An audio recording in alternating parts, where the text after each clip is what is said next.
음녀의 죄악과 거룩한 성도, 요한계시록 18장을 저희가 지나가고 있습니다.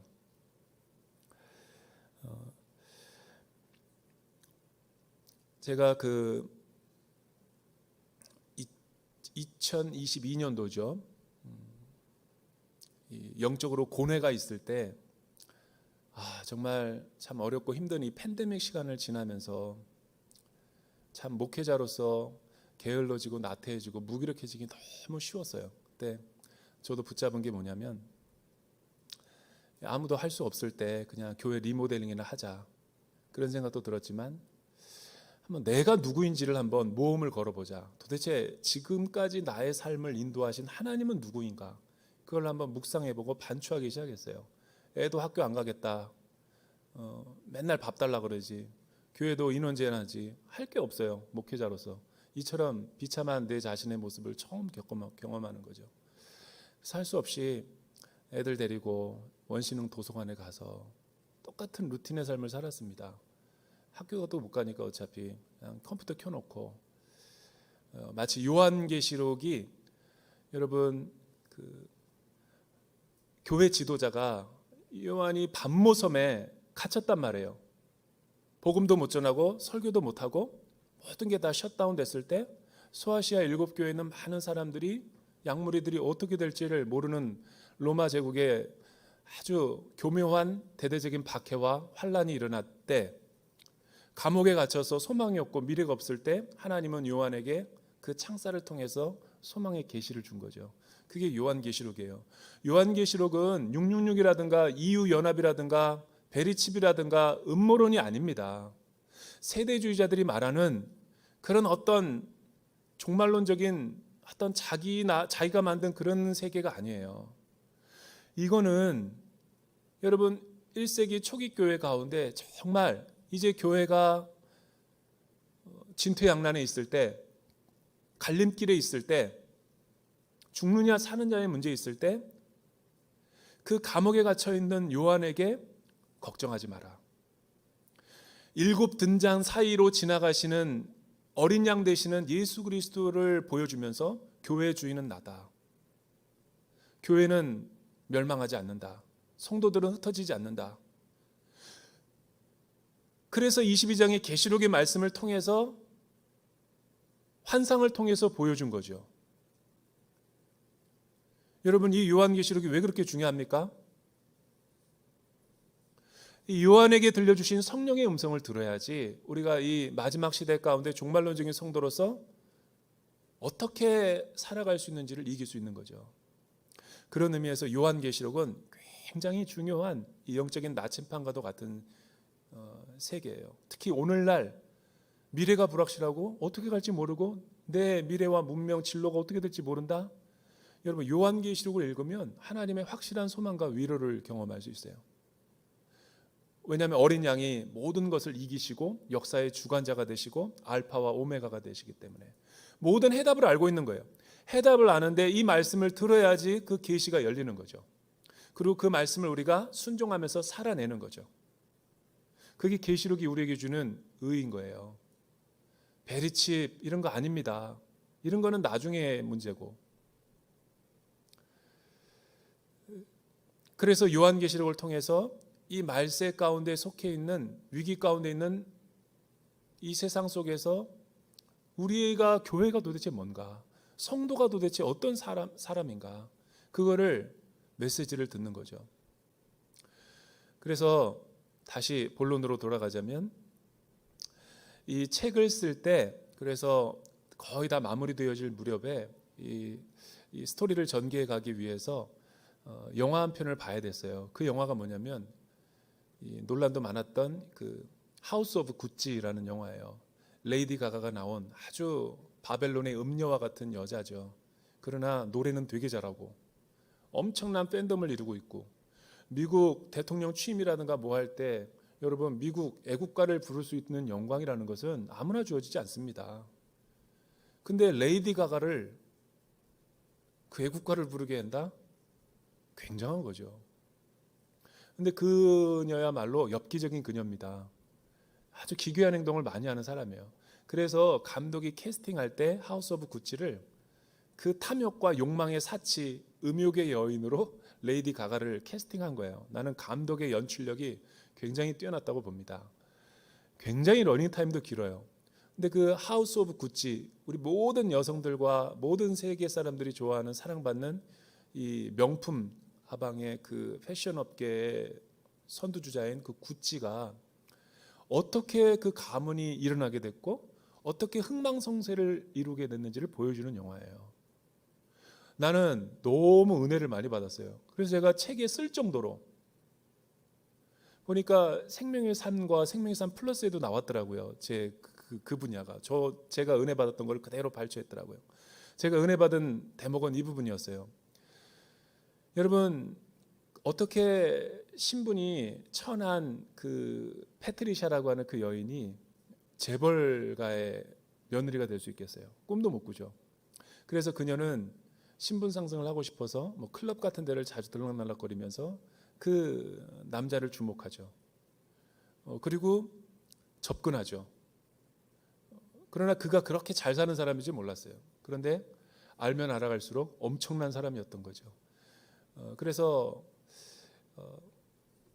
그 남자와 결혼하기로 하고 이제 그 남자 쪽의 모든 친인척들에게 소개를 시켜주는데 한 번은 잘 안 보여주다가 그 재벌가들이 다 모여 있는 그 구찌 가문을 이제 파티에 소개를 해주게 됐어요. 그제서야 패트리스 레이디 가가가 두 눈이 크게 뜬 거죠.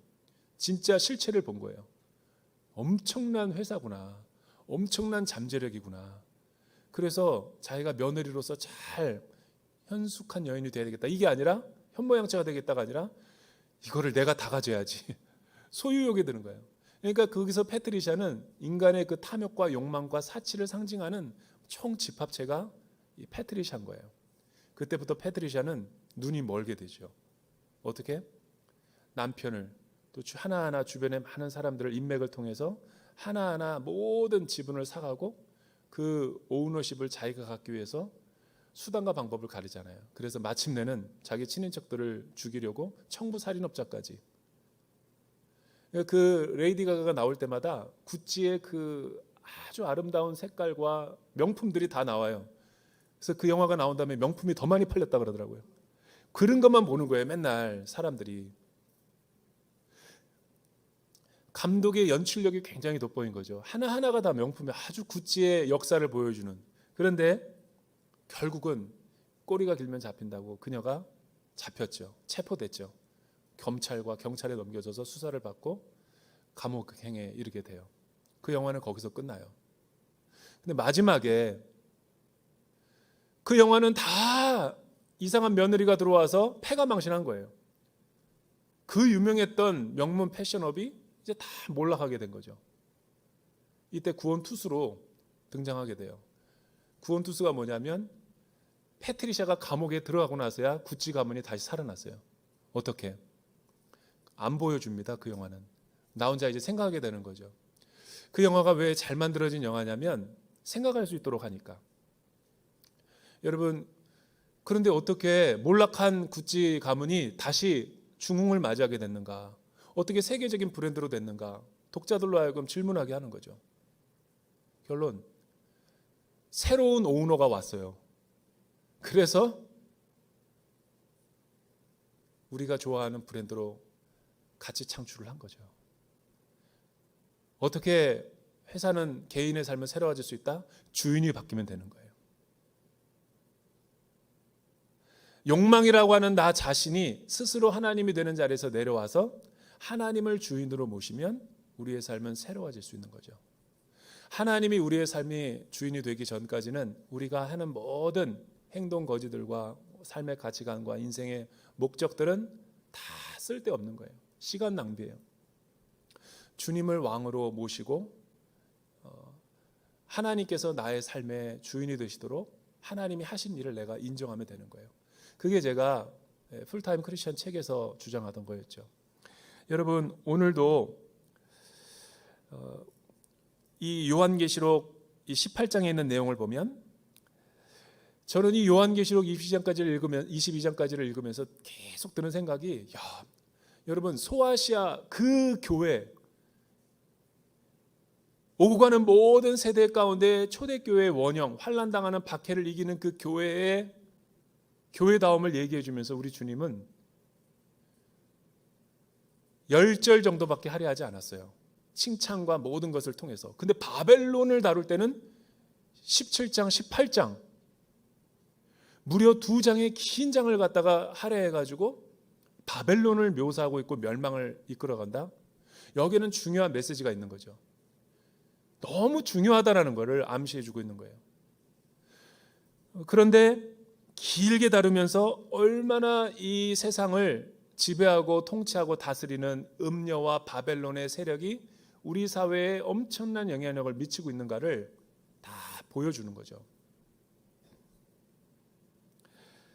여기서 주의할 점은 이 바벨론이라는 것은 어떤 한 나라, 한 민족, 한 사건, 왕이라고 지칭해서는 안 된다라는 거예요.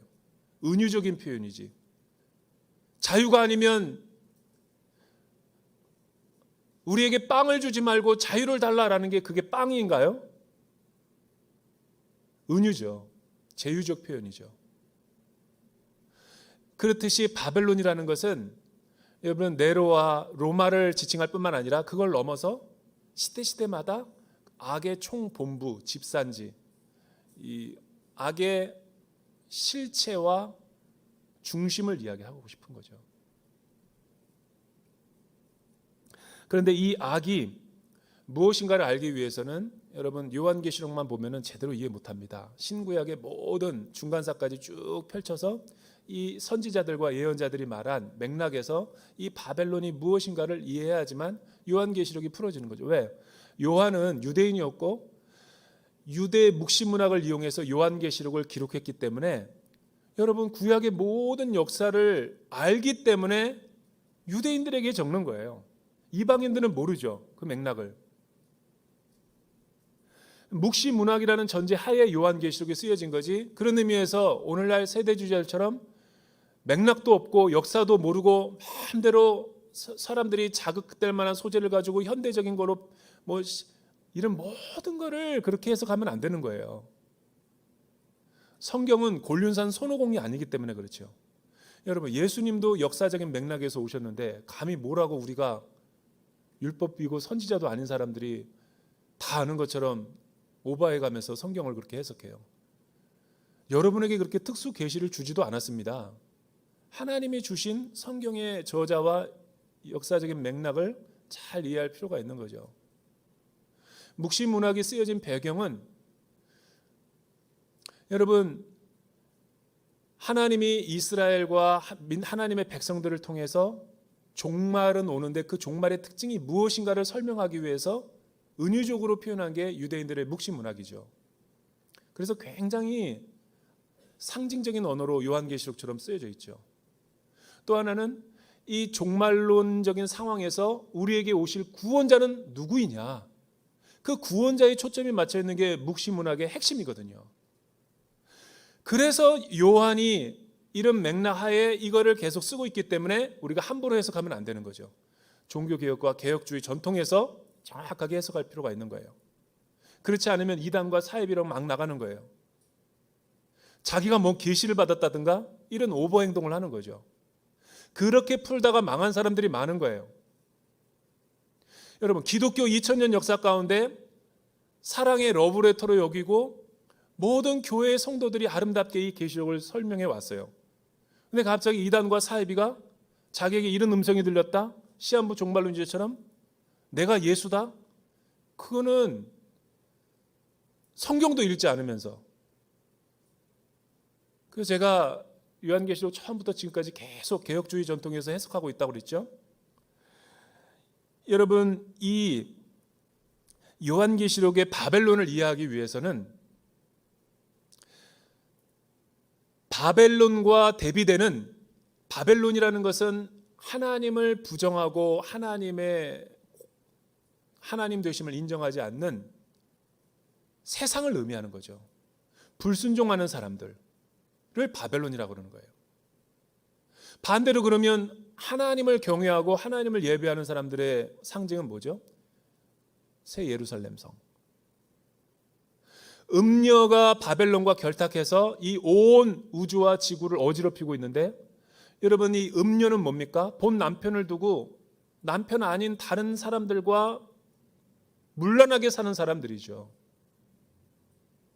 신부는 누구예요? 거룩하고 정결하지, 교회, 성도.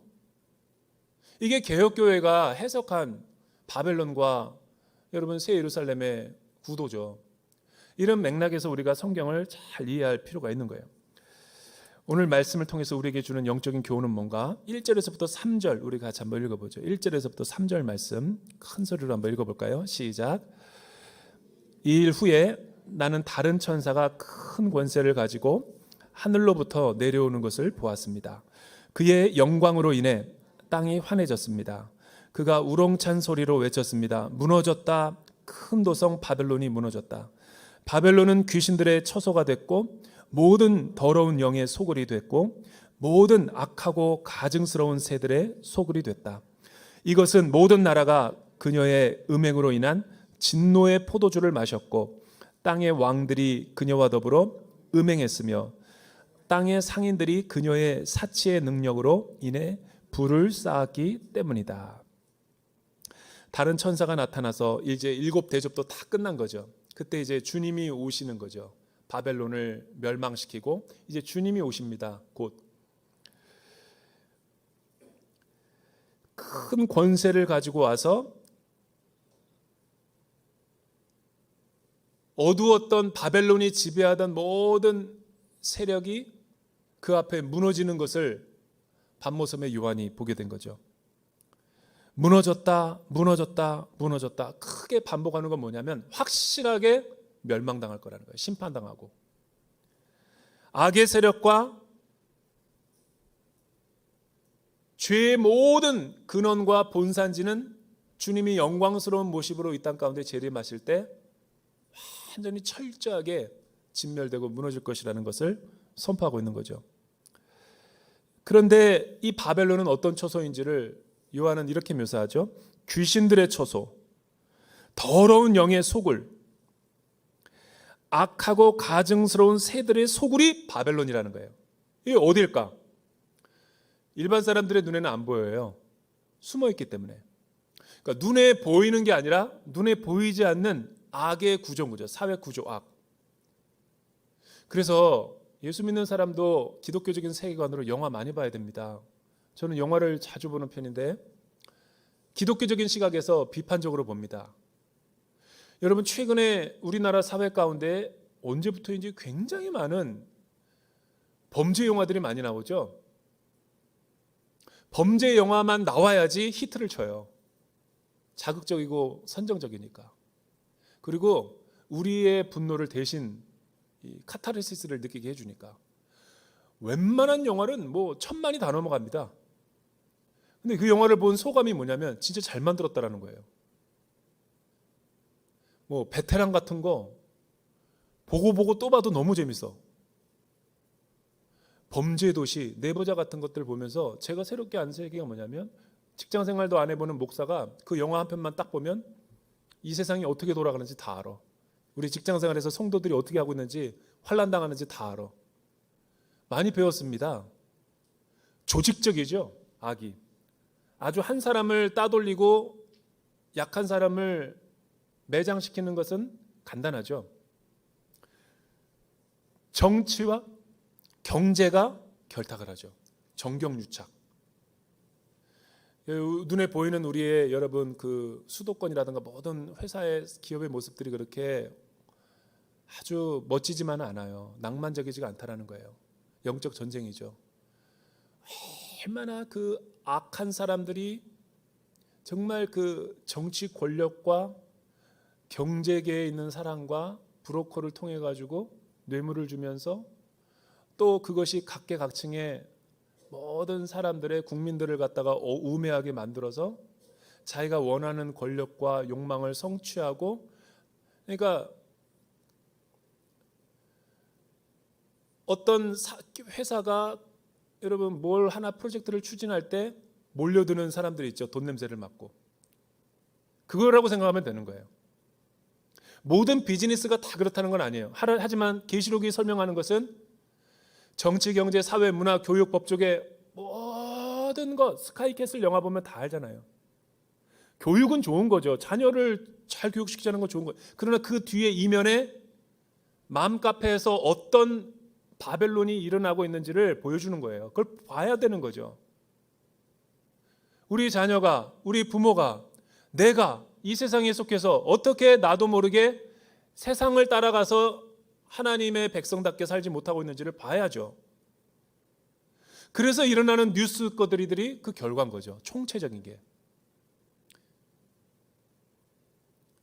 귀신들의 처소, 더러운 영의 속을, 가증스러운 새들, 죽음의 새들이죠. 뭐 시체 먹는, 쪼아먹는. 그러니까 다 세계가 그렇게 이루어지는 거예요. 이거를 좀 축소하면 우리의 가정과 내 직장 생활이고, 확대하면 나라와 사회와 국가고, 좀 더 확대하면 온 세계를 보여주는 거예요. 여러분, 그 어느 나라도 우크라이나를 돕고 있지만 우크라이나를 돕는 게 그냥 돕는 건가요? 돈 냄새를 맡은 거죠. 다 회수되는 겁니다. 인권을 주장하는 모든 사람들은 겉으로만 인권이지 사실은 뒤에 다 권력력이 있고 이권이 있기 때문에 움직이는 거죠. 이권이 없으면 누가 움직이겠어요? 누가 돈을 투자하겠어요? 그런데 문제는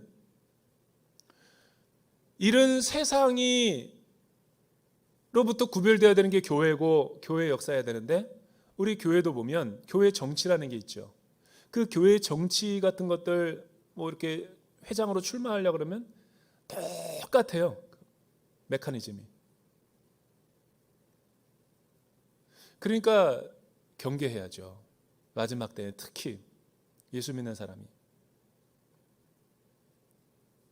왜냐하면 이 바벨론이라는 것은 그냥 눈에 보이는 세계가 아니라 그 이면에 들어가 보면 어떻게 결탁하는가 보면은 음녀가 있대요.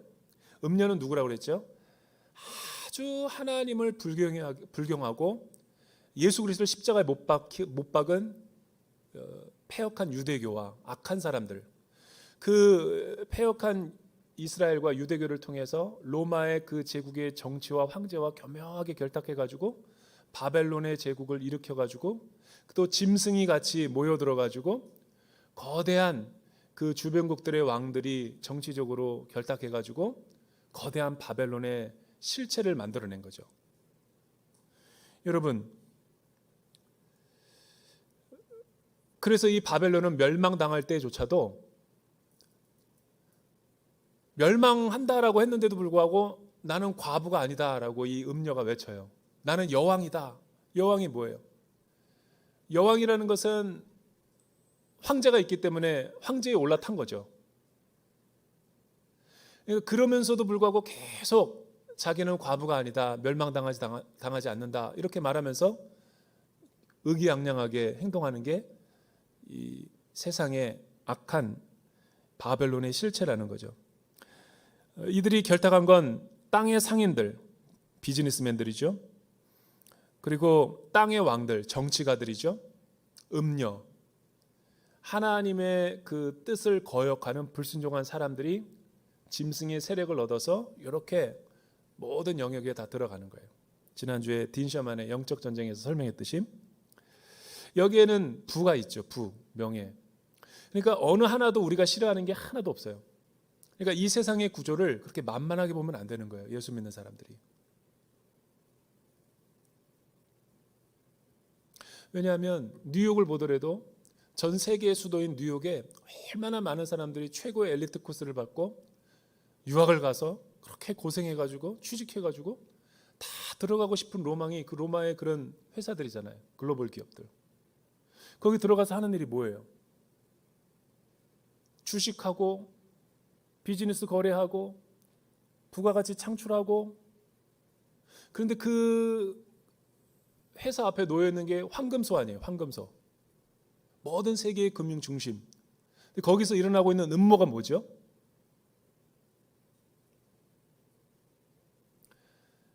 자아실현의 욕구지만 사실은 그거는 하나님의 나라에 대한 분명한 정체성이 없으면 세상을 추종하는 것밖에 안 되는 거예요. 그래서 여러분, 월가에서 얼마나 많은 사람들이 빌딩에서 떨어져서 자살합니까? 권총으로 죽고. 그게 바벨론의 실체라는 거예요. 그러니까 그러나 우리의 자녀들은 또 다 그렇게 좋은 대학 나와가지고 거기에 다 가고자 하는 그 로망이 있고 계속 악순환되는 거죠. 왜냐하면 이 모든 세력에 공중 권세 잡은 자들이 있기 때문에 그런 거예요. 그런데 우리 주님이 오셔서 왕으로 임하실 때 이런 모든 거짓된 이 세상의 모든 권세 잡은 자들을 무너뜨리는 것이 바로 무너진 바벨론 도성이라는 거죠. 우리 주님이 오면 다 그런 것들이 다 모래와 같이 쓸려 내려가 볼 거예요.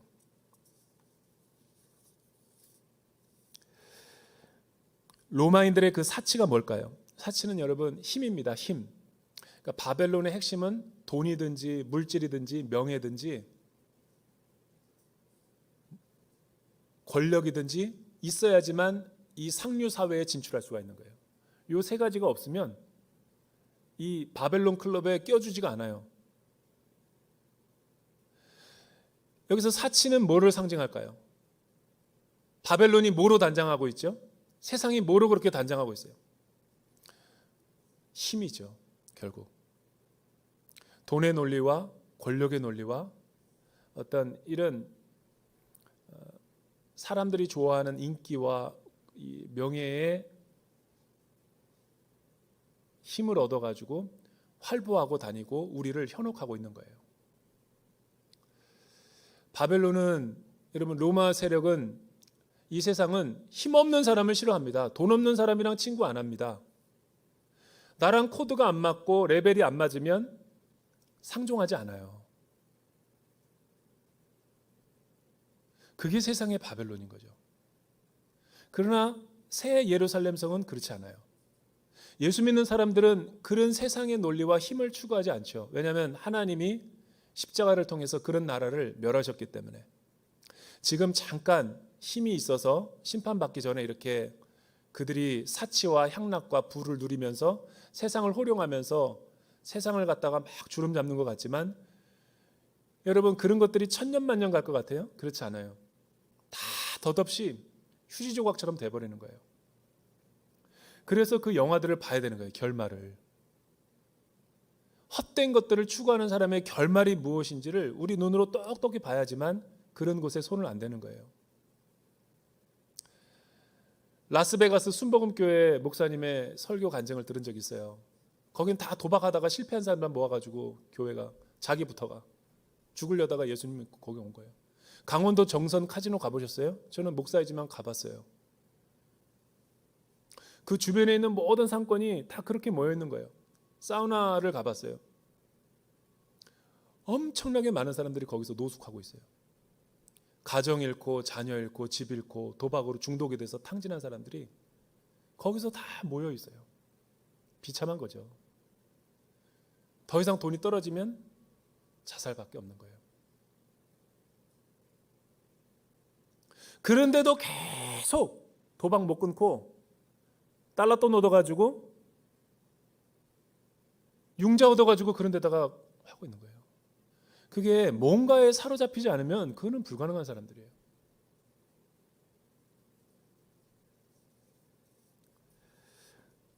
두 번째는 여러분 4절서부터 5절 4절서부터 5절 우리 같이 한번 읽어보죠. 시작. 그때 나는 하늘에서 다른 음성을 들었습니다. 그 음성은 이렇게 말했습니다. 내 백성들아 너희는 그 여자에게서 나오라. 이는 너희로 그녀의 죄악들에 동참하지 말고 그녀가 받은 재앙들을 받지 않게 하려는 것이다. 이것은 그녀의 죄악들이 하늘에까지 쌓였고 하나님께서 그녀의 불의한 행위들을 기억하셨기 때문이다. 우리가 마지막으로 한번 6절서부터 8절도 읽어보죠. 어떻게 바벨론이 최후 심판을 받게 되는지 6절에서부터 8절 시작. 너희는 그녀가 너희에게 준 만큼 돌려주고 그녀가 너희에게 행한 만큼 2배로 갚아주며 그녀가 부은 잔에 2배로 부어 그녀에게 주라. 그 여자가 자신을 영화롭게 하고 사치한 만큼 너희는 그녀에게 고통과 슬픔을 안겨주라. 이는 그녀가 마음으로 말하기를 나는 보좌에 앉은 여왕이다. 나는 과부가 아니며 결코 슬픈 일을 만나지 않을 것이다라고 했기 때문이다. 그러므로 그 여자에게 사망과 슬픔과 기근의 재앙이 한날에 임하고 그녀는 불에 타버릴 것이다. 이는 여자를 심판하시는 주 하나님께서 강하시기 때문이다. 여러분, 4절과 5절에서 우리 주님이 바벨론이 무너졌다 연거푸 선언하시고 선포하시면서 뭐라고 외치고 있어요? 바벨론의 멸망도 슬퍼하시지만 동시에 바벨론 안에 있는 구원받아야 될 내 백성을 또 부르고 있는 거예요. 나와야 되는데 나오지 못하고 예루살렘 성에 있지 않고 여전히 거기서 좌충우돌하고 있는 사람, 방황하고 있는 사람을 이게 마지막으로 콜링하는 거죠. 바벨론에서 나오라는 거예요. 그 음녀 가운데서 정신 차리고 나오라는 거예요. 여러분, 왜 예수님이 십자가를 통해서 저와 여러분들을 은혜로 구원해 주시고 교회에 모여가지고 하나님 나라의 백성들이 되게 하셨어요? 왜 예수를 믿고 내가 구원받게 하시고 나를 주님과 동행하면서 주의 순례의 길을 걸어가게 하셨을까요? 성도의 목적이자 우리 인생의 삶의 목적이자 우리 교회론의 본질이죠. 교회를 왜 이 땅 가운데 세워두셨죠? 왜 저와 여러분들을 이 정도 살았으면 됐다 그러고 하늘나라로 데려가시고 생명을 가져가도 되는데 왜 이 땅에서 계속 남겨두고 피로사회 가운데 남겨두고 있죠? 사명 때문에 그런 거죠. 여러분, 사람의 생명은 의사의 판단으로 소견으로 우리의 삶이 떠나지 않아요. 사업이 내가 다 망했다 그래도 가정을 다 잃어버렸다고 해도 하나님은 내 생명 안 가져가요. 나에게 맡겨주신 사명이 있어요. 교회에 시대적인 맡겨준 사명이 있거든요. 그 사명을 교회가 성도가 감당하지 않는 이상 나를 안 불러요. 그 사명 때문에 나를 여기다 남겨둔 거라고요. 그 사명 때문에 여러분들을 일터에다 둔 거고 여러분의 가정에다 둔 거고 자녀 키우기 힘들지만 이 바벨론과 같은 세상 속에서 자녀들을 학원 보내고 학교에서 세상적인 교육 배우게 하면서 남겨두신 거예요. 왜? 구별되게 살으라고. 그런데 그것도 모르고 정신 못 차리고 교회가 세속화되고 다원주의 사회 가운데 성도들이 이리 휘둘리고 저리 휘둘리면서 줏대도 없고 뿌리도 없고 매력적이지도 않고 정체성도 없이 교회 안에서만 끼리끼리 소금덩어리처럼 모여가지고 있다? 그게 우리 주님이 맡겨주신 사명일까요? 우리를 불러주신 그 작은 소명을 내가 작은 순종이라도 하나하나 해봐야 되는 거예요. 그거를 놓고 기도해야 되는 거죠. 교회는 절대로 여러분 유람선이 아닙니다. 크루즈가 아니에요. 교회는 병원이 아닙니다. 교회는 전투함이고 구조선이 돼야 되는 거죠. 그래서 예수님이 지금 말씀하시는 거죠. 어린 양 되시는 바벨론에서 나오라는 거예요. 철로역정에서 시작이 어떻게 돼요? 우레와 같은 천둥 소리를 들으죠. 이곳을 떠나라! 하늘로부터 음성이 들리는 거예요. 크리스천 씨에게 가방 하나 매죠. 그리고 아내들과 가족들에게 말하죠. 내가 음성을 들었다고. 지금 이 세상은 지금 장망성, 장차 망할 성인데 빨리 이곳을 떠나라 그랬다. 그 순례 여정을 떠나잖아요. 가족들은 혼자 나가라고, 소돔과 고모라처럼 혼자 나가라고. 그래서 외롭게 홀로 순례 여행을 떠나잖아요. 지금 우리 사회가 내가 살고 있는 발 딛고 있는 이곳이 어떤 세상인가를 명확하게 알아야지 세상에 휩쓸리지 않는 거죠. 여러분, 하나님이 왜 이런 바벨론의 멸망과 또 나팔 소리를 지금 들려줄까요? 하나님의 본심이 심판이 목적일까요? 구원이 목적일까요? 많은 사람들은 하나님의 성품을 오해해가지고, 그러니까 부분적으로만 읽으니까 전체적으로 보고 언약적인 관점에서 읽으면 언약에 불순종하고 하나님의 하신 일을 인정하지 않을 때 우리에게 그런 화가 임하는 거지, 인정하고 구원받고 하나님 안에 거하는 사람에게는 그런 재앙이 안 일어나죠. 그 밖에 있는 사람들에게 바벨론에서 나오라! 여기서 떠나라! 라고 하는 것은 구원일까요? 심판의 메시지일까요? 내가 어떻게 반응하느냐에 따라서 달라지는 거죠. 히로시마와 나가사키에 1945년 8월 13일, 12일에 8월 15일에 해방됐잖아요. 한 달 동안을 괌에서 사이판에서 미 군용기가 출격해가지고 히로시마와 나가사키, 왜 히로시마와 나가사키인가? 거기서 바벨론 도성이거든요. 거기서 계속 일본이 패망하지 않고 군수공장을 찍어내니까 경고하는데도 듣지를 않는 거예요. 반인륜적이긴 하지만 이 악의 화신들을 뿌리 뽑기 위해서 미 대통령이 결정을 내려요. 인류 최초로 나가사키의 히로시마의 원폭 투하를 한 번도 경험해보진 않았어요. 그래서 인명피해를 줄이기 위해서 한 달 동안 찌라시, 일본 언어로 찌라시를 뿌렸대요. 전단지를. 여기서 나가라고. 다 죽는다고. 지금 떠나지 않으면 엄청난 폭탄이 임해가지고 불바다가 될 거라고. 그래서 반 이상은 떠났어요. 아, 뭔가가 있으려나 보다. 그런데 안 떠난 사람이 끝까지 3분의 1. 여기가 내가 태어난 곳이고 고향인데 우리 부모가 나에게 물려준 곳인데 어떻게 떠나냐고. 아유, 저 미군들이 한두 번 거짓말 하냐고. 교란을 준 거예요. 저거 다 가짜라고. 일본 사람들이 그렇게 또 막 이렇게 했겠죠. 떠나지 말라고. 결론은 뭐예요? 두 갈래. 들은 경고를 듣고 여기 큰일 나겠구나 했은 사람은 다 구원받은 거고, 그렇지 않고 방심하고 그냥 아무 일도 없겠지. 뭐 어제도 해 뜨고 오늘도 해 뜨는데 뭐 지금까지 내가 대전에서 직장 평생 동안 다니고 여기서 먹고 여기서 월급 받고 내가 잘 살았는데 무슨 일이 일어나? 아무 일도 안 일어나. 이렇게 하는 사람은 노아 시대의 사람들과 똑같은 거죠. 아직도 정신 못 차린 거예요. 세상이 너무 좋은 거죠. 하나님의 부르심과 목적을 잃어버린 거예요.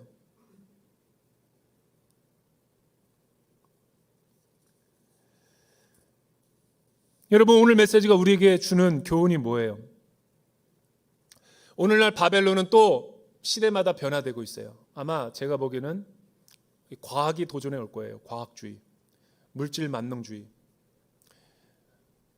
인공지능과 로봇이 결탁해가지고 또 귀신의 처소와 음녀의 영들과 새들의 죽음의 살을 먹는 끄떡먹는 것들이 서로 모이겠죠. 모여가지고 뭐예요?